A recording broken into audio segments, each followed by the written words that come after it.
Welcome back to day 3 of our factoring unit. Today, our goal, given a polynomial, you will be able to simplify it by using trinomial factoring. So this is our new type of factoring, and just like the name, everything today is going to be a trinomial.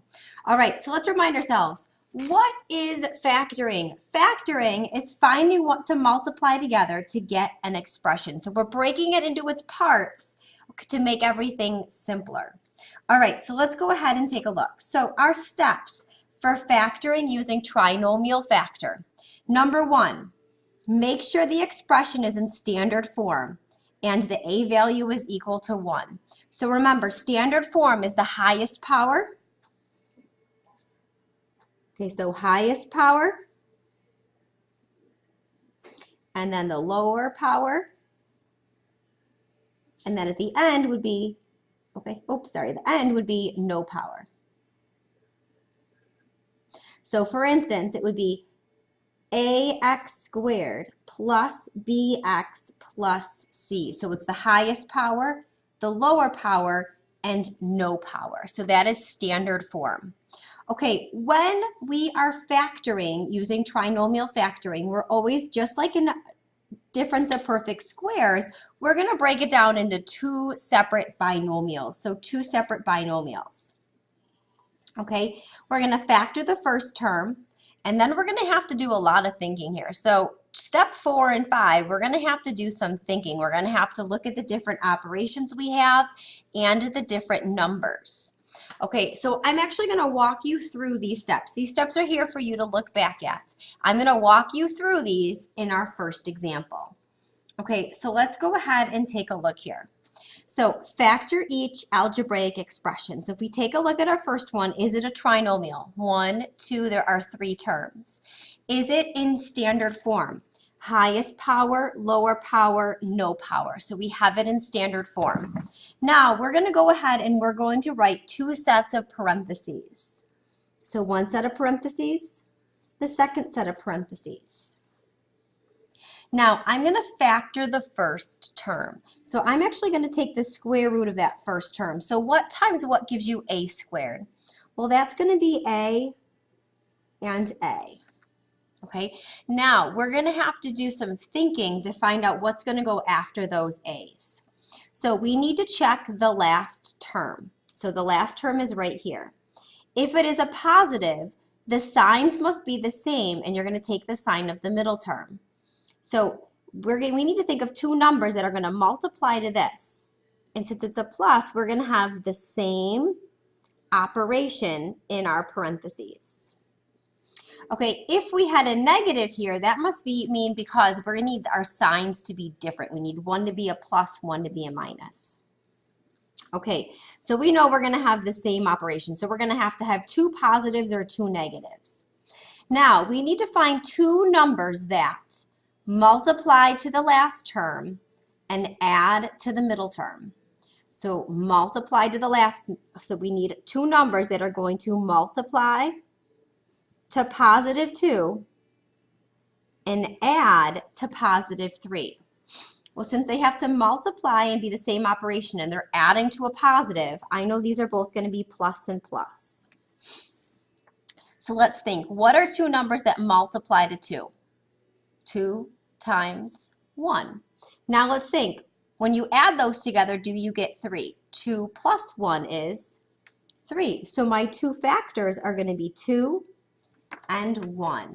And we have just factored using trinomial factoring. Now, if I wanted to check this, so to check it, we can just multiply it out. So a plus 2, a plus 1, let's go ahead and use some long distribution. A times a is a squared. A times 1 plus 1a. 2 times a plus 2a. 2 times 1 plus 2. Now I can combine my middle terms here because they are common. So this gives me a 3a. The a squared stays the same, plus 2. Now let's double check. Is this what I had when I first started? Yes. So check, it works. Okay, let's go ahead and let's try another one. So let's take a look at number 2. So step 1, make sure we're in standard form. Highest power, lower power, no power. So we're good. 2 sets of parentheses. First thing we're going to do is factor the first term. So we're going to take the square root of that. So the square root of a to the 4 is going to be, a to the 4, y to the 4 is going to be y squared and y squared. Now, we need to check the last term. So let's take a look. Our last term, is it a positive or a negative? In this case, it is a negative. So if we're multiplying to a negative, we have to have different operations. So that means I need one of these to be a plus and one of these to be a minus because they have to multiply to negative 8.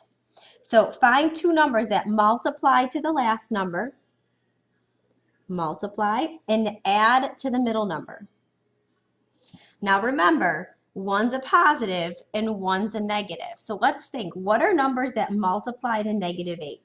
Well, negative 1 times 8 equals negative 8. But now let's add those together. Negative 1 plus 8, well, that's going to give me 7, and I want them to add to negative 2, so I know it can't be those. So let's think, what are 2 other numbers that multiply to negative 8? Well, that could be 4 times negative 2. 4 times negative 2 is negative 8. But what is 4 plus negative 2? Well, that's a positive 2. I'm close. I don't want a positive 2. I want it to be a negative 2, so it's not going to be these. So now let's try negative 4 times 2. Well, that gives me negative 8. And then what is negative 4 plus 2? Well, that gives me a negative 2, and that's exactly what I wanted here. So I want my 4 to be negative, and I want my 2 to be positive. And with that, you have just factored using trinomial factoring. Now, once again, we can come down here and we can check. So checking is always a very good option for you to make sure you did it correct. Y squared plus 2, y squared minus 4. So let's go ahead and use our long distribution. Y squared times y squared is y to the 4. Y squared times negative 4 is negative 4y squared. 2 times y squared plus 2y squared, and 2 times negative 4 is negative 8. So there we get the negative 8. That's what we wanted. Now let's combine our common terms. So y to the 4, and then negative 4y squared plus 2y squared gives me a minus 2y squared, and then minus 8. And let's double check, is that what we started with up top? Yes, it is. So check, it works. Okay, let's try another one. So let's come back to the top here. So let's take a look now at number 3. So first thing, make sure the expression is in standard form. So do you have the highest power, lower power, no power? We did. Now, 2 sets of parentheses. Okay, we're going to factor the first term. So we're going to take the square root of that. So what times what gives you y to the 6? Well, that's y to the 3 and y to the 3. And look at that. Isn't that the same as the middle term? Yes, so we've got it. Now, we want to find 2 numbers that multiply to the last term. So you need to multiply to a positive 8.